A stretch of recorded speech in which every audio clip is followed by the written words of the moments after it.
सैफ अली खानवर त्याच्या घरी चोरानं हल्ला केला आणि क्राईम ब्रांचची टीम सध्या सैफच्या घरी दाखल झालेली आहे। या हल्ल्याचा तपास मुंबई पोलिसांच्या गुन्हे शाखेकडून केला जातोय। त्यांच्यावर तो सोपवण्यात आलाय। क्राईम ब्रांचची टीम सैफ अली खानच्या वांद्र्यामधल्या घरी दाखल झालेली आहे आणि पुढचा तपास सध्या सुरू आहे।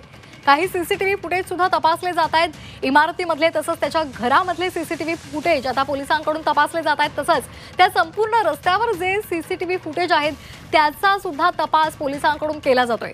सध्या वांद्र्यामध्ये त्याच्या घरी मुंबई गुन्हे शाखेचं पथक पोहोचलेलं आहे आणि त्यांच्याकडून आता या संपूर्ण प्रकरणाचा कसून तपास केला जातोय।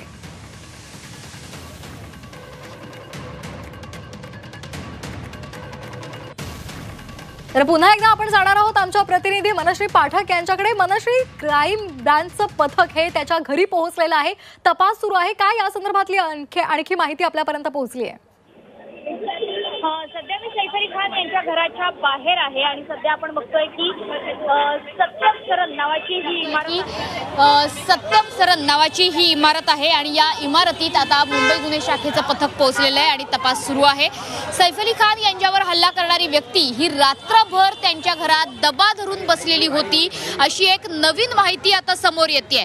रात्री 2 वाजता महिला कर्मचाऱ्याशी, जे सैफ अली खानच्या घरामध्ये काम करतात त्या महिला कर्मचाऱ्याशी या अज्ञात व्यक्तीचा वाद सुरू झालेला होता आणि हा वादाचा आवाज सैफ अली खान यांना आला आणि ते बाहेर आले आणि त्यानंतर हा प्रकार घडल्याची माहिती आता समोर येते। हल्लेखोर हा घरातील महिला कर्मचाऱ्याशी संबंधित होता का, अशा प्रकारचे प्रश्न आता उपस्थित होत आहेत। जर हल्लेखोर हा महिला कर्मचाऱ्याशी संबंधित असेल तर तो नेमका आत कसा आला, चोरी करण्याचा त्याचा काही उद्देश होता का, असा सुद्धा सवाल आता उपस्थित होतो आहे। यासोबतच या इमारतीत सध्या जर आपण बघितलं तर पॉलिशिंगचं काम सुरू होतं। इमारतीच्या बाहेरच्या भागाची साफसफाई सुरू होती आणि हे काम करणाऱ्यांपैकी हा कोणता कर्मचारी होता का की जो अचानकपणे सैफ अली खान यांच्या घरात घुसला, अशा प्रकारची सुद्धा शंका आता व्यक्त केली जाते। पोलीस या संदर्भाने आता तपास करतायत। ही एक नवीन माहिती आता समोर येते आहे की सैफ अली खान यांच्यावर हल्ला करणारी व्यक्ती ही तब्बल 2 तास रात्रभर त्यांच्या घरामध्ये दबा धरून बसलेली होती, अशा प्रकारची माहिती आता समोर येते। सोबतच ज्या वेळेस हा हल्ला झाला त्याच्या काही तास आधी म्हणजे साधारणतः 11 वाजता एक इन्स्टा स्टोरी अपलोड केली गेलेली होती आणि ही स्टोरी अपलोड केली होती करिश्मा कपूर यांनी। या स्टोरीमध्ये पार्टीचे फोटोज सुद्धा अपलोड करण्यात आलेले होते। या स्टोरीमध्ये लिहिलेलं होतं की गर्ल्स नाईट इन। या पार्टीमध्ये कोण कोण उपस्थित होतं तर करीना खान, सोनम कपूर, या कपूर यांना सुद्धा टॅग करण्यात आलेलं होतं आणि ही स्टोरी करीना कपूर यांनी सुद्धा रिशेअर केली होती। त्याच्यामुळे ज्या वेळेस सैफ अली खान यांच्यावर हा हल्ला झाला तेव्हा त्यांच्या पत्नी करीना खान या नेमक्या कुठे होत्या, करीना कपूर खान या नेमक्या कुठे होता, असा प्रश्न जेव्हा उपस्थित झाला तेव्हा त्यांच्या सोशल मीडियावरती लक्ष केंद्रित करण्यात आलं आणि एक इन्स्टा स्टोरी या निमित्ताने समोर येते आहे। या इन्स्टा स्टोरीमधून स्पष्टपणे कळते की करीना कपूर खान ह्या त्यावेळी घरामध्ये उपस्थित नव्हत्या। साधारणतः 11 वाजता ही इन्स्टा स्टोरी अपलोड करण्यात आलेली आहे, ज्यामध्ये गर्ल्स पार्टी इन या टॅगलाईन खाली ही इन्स्टा स्टोरी अपलोड आहे। त्याच्यामुळे सैफ अली खान यांच्यावर हल्ला झाला तेव्हा त्यांचे कुटुंबीय नेमके कुठे होते हा जेव्हा प्रश्न उपस्थित केला जातोय तेव्हा त्यांची पत्नी ही रात्री 11 वाजेपासून घरात उपस्थित नव्हती, अशा पद्धतीने हा एक पुरावाच म्हणावा लागेल की हा समोर येतोय। त्यामुळे मुंबई गुन्हे शाखेचं पथक सध्या या ठिकाणी तपासाचं काम करतंय। आपण बघितलं तर मागच्या बाजूला इकडनं आपल्याला स्पष्टपणे बघायला मिळेल की मागच्या बाजूला आपल्याला काही मुंबई गुन्हे शाखेचं पथक बघायला मिळतंय आणि त्यांच्याकडनं तपास सुरू आहे। या तपासाद्वारे ज्या बाबी समोर येत आहेत त्या आता त्यांचा अंदाज घेणं अतिशय गरजेचं आहे। त्याच्यामुळे मुंबई गुन्हे शाखेचं पथक हे आता तपास करत असलं तरी सुद्धा आणखी कोणत्या महत्त्वाच्या बाबी हाताशी लागतायत का हे बघणं अतिशय गरजेचं आहे। ज्या पद्धतीने माहिती समोर आली की महिला कर्मचाऱ्याशी वाद झालेला होता या अज्ञात व्यक्तीचा आणि या वादामध्ये सैफ अली खान एक माहिती समोर येते। त्याच्यामुळे जर या संपूर्ण इमारतीकडे आपण एक नजर टाकली तर लक्षात येईल की इथे सीसीटीव्ही कॅमेराचं एक जाळच आहे खरं तर।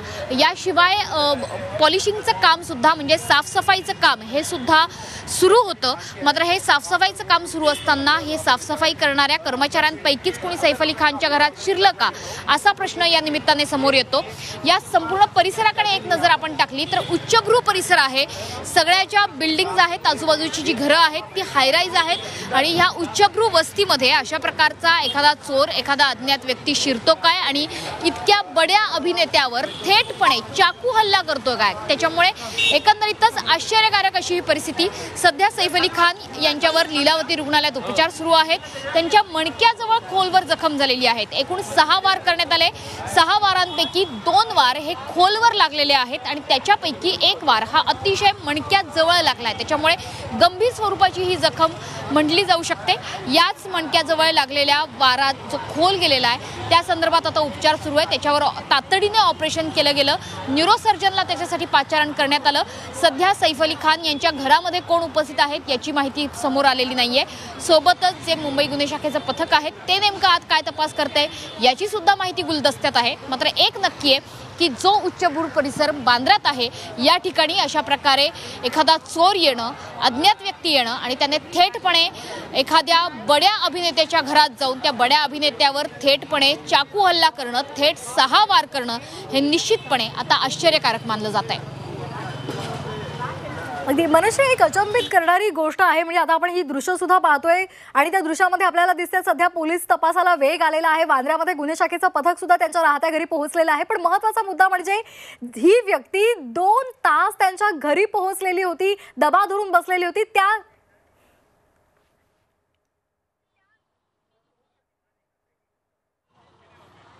आपण पाहतोय आताची महत्त्वाची बातमी. गर्ल्स नाईट इन इन्स्टा स्टोरीला कॅप्शन देण्यात आलेलं होतं. इन्स्टावर एक स्टोरी शेअर करण्यात आली होती. करीनाच्या इन्स्टा स्टोरीचा अर्थ काय?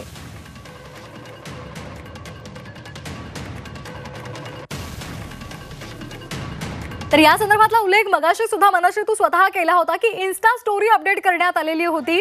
करीना खाननं ती शेअर सुद्धा केलेली होती. त्या संदर्भातले काय डिटेल्स मिळालेले आहेत? कारण त्यातून हे स्पष्ट होतं की करीना त्यावेळेला घरी नव्हती. नक्कीच माझा आवाज पोहोचत असेल तर मी पुन्हा एकदा सांगेन की ज्या पद्धतीने हा हल्ला झाला की रात्रभर एक व्यक्ती सैफ अली खान यांच्या घराबाहेर दबा धरून बसलेली होती अशी एक नवीन माहिती समोर येते. त्याच्यामुळे आधीच या व्यक्तीची आणि सैफ अली खानची काही ओळख होती का, यापूर्वी काही वाद झाला होता का, की ज्या वादाची पुनरावृत्ती आपल्याला बघायला मिळाली काल रात्रीच्या घटनेमध्ये, असा एक सवाल उपस्थित होतो आहे. पुन्हा एकदा जाऊयात सैफ अली खान यांच्या घराची दृश्य आपण बघतोय. सध्या आपण बघतोय की मुंबई गुन्हे शाखेचं पथक, त्यांचे अधिकारी हे सध्या या बिल्डिंगच्या आजूबाजूला फिरताना आपल्याला बघायला मिळत आहेत. अनेक अधिकारी हे आतमध्ये पोहोचलेले आहेत आणि ते तपासणी करतायत. जसं दुसरी माहिती आपण एक सांगितली ती म्हणजे इन्स्टा स्टोरी बाबतची की करीना कपूर खान या त्यावेळेस नेमक्या काय करत होत्या. तर करिश्मा कपूर यांनी जी स्टोरी अपलोड केली होती या स्टोरी नंतर हे समजतंय की करीना कपूर खान हा जेव्हा हल्ला झाला तेव्हा त्या घरात उपस्थित नव्हत्या. त्यांची जी 2 मुलं आहेत, जी लहान मुलं आहेत खरं तर, ती नेमकी कुठे होती हा सुद्धा प्रश्न या निमित्ताने उपस्थित होतो आहे. कारण इतका मोठा जर हल्ला झालेला असेल तर या मुलांची सुरक्षितता ही सुद्धा त्या क्षणी धोक्यात होती का. जर ती मुलं याच घरात उपस्थित असतील तर तो सुद्धा एक महत्त्वाचा मुद्दा समोर येतो. नेमके कोणकोणते कुटुंबीय हल्ला झाला त्यावेळेस घरात उपस्थित होते हा सुद्धा मुद्दा अतिशय महत्त्वाचा आहे. यामुळे त्या दृष्टीने सुद्धा आता तपास केला जातोय. म्हणजे आणखी एक महत्त्वाचा मुद्दा म्हणजे 2 तास ती अज्ञात व्यक्ती त्याच्या घरी दबा धरून बसलेली असताना त्याचे जे खासगी सुरक्षा रक्षक आहेत ते नेमके कुठे होते, त्यांना हे समजलं नाही का? आणि ज्या महिलेशी त्याचा वाद झाला त्या महिलेला सध्या पोलिसांनी ताब्यात घेतलंय का आणि त्या दृष्टीने तिची चौकशी झाली आहे का?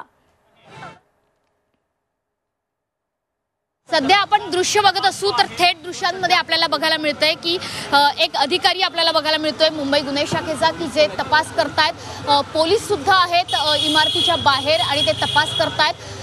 त्यांच्याकडनं खरं तर संपूर्ण इमारतीची चाचपणी केली जाते.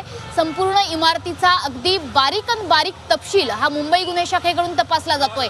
खाली कुणाचे फुटप्रिंट सापडतायत का ते सुद्धा बघितलं जातंय. मुंबई गुन्हे शाखेचं एक मोठं पथक आपल्याला बघायला मिळतंय की जे पथक सातत्याने तपासणी करतंय.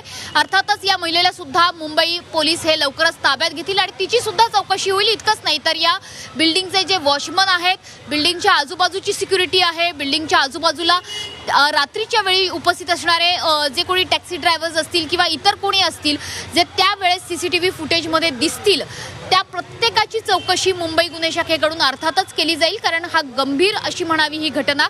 त्याच्यामुळे या घटनेशी संबंधित जे जे कोणी आहेत त्यांची तपासणी आता केली जाणार आहे. सध्या थेट दृश्यांमधून आपण बघतोय की मुंबई गुन्हे शाखेचं पथक हे तपासणी करत आहे. सध्या इकडे जर आपण बघितलं तर अनेक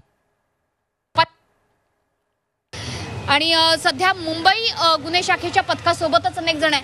भैया आप थे वहां पर, मात्र इथनं आपण बघतोय की कोणी प्रतिक्रिया द्यायला सध्या तयार नाहीये. काही जण जात आहेत. तुम्ही याच बिल्डिंग मध्ये राहता, इथे तपासासाठी आलात? तर मुंबई गुन्हे शाखेचं पथक सध्या तपासासाठी या ठिकाणी जात आहे. आप थे जब रात में थे आप? अरे मैडम मैं नहीं था।